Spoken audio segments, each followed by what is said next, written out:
उड़ते विमान में दो लाशें तिरछी एक दूसरे के सहारे खड़ी थी। कर्नल सैमी का चेहरा खुशहाल सिंह के कंधे पर रखा था और वो मुझे हैरत भरी निगाहों से देख रहा था। उसके होंठ फड़फड़ा रहे थे, मानो वो कुछ कहना चाहता था। खुशहाल सिंह के पीछे छिपी उसकी छाती से लहू टप टप भल कर कर बह रहा था। कर्नल सैमी, तुमने मुझ पर गोली नहीं चलाई थी? नहीं, कर्नल सैमी बड़ी मुश्किलों से बोला। कर्नल स्टीफन ने चलाई थी। कहाँ स्टीफन? वो उधर। उसने पीछे की तरफ बाँह उठाने की कोशिश की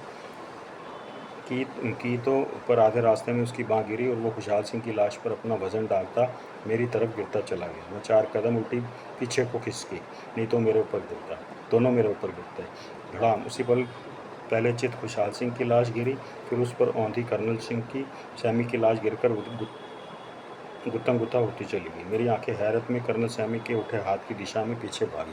पीछे पैसेज वे की गली थी जहाँ पर मुझे कोई नज़र ना आ रहा था। फिर भला कहाँ से कर्नल स्टीफन मुझ पर गोली कैसे चला सकता था?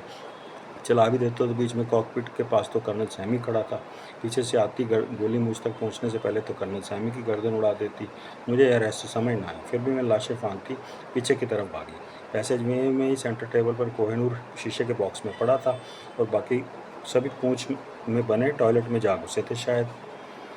मैं सेंटर टेबल लांघती पूंछ की तरफ भागी, टेल की तरफ भागी, धाएं धाएं। तभी मुझे पिछले किसी छिपे स्थान में से फायरिंग की आवाज़ आने लगी। वहाँ शायद टॉयलेट था, स्टोर रूम था या लगेज कंपार्टमेंट था। मैं भी उन तक पहुँचती कि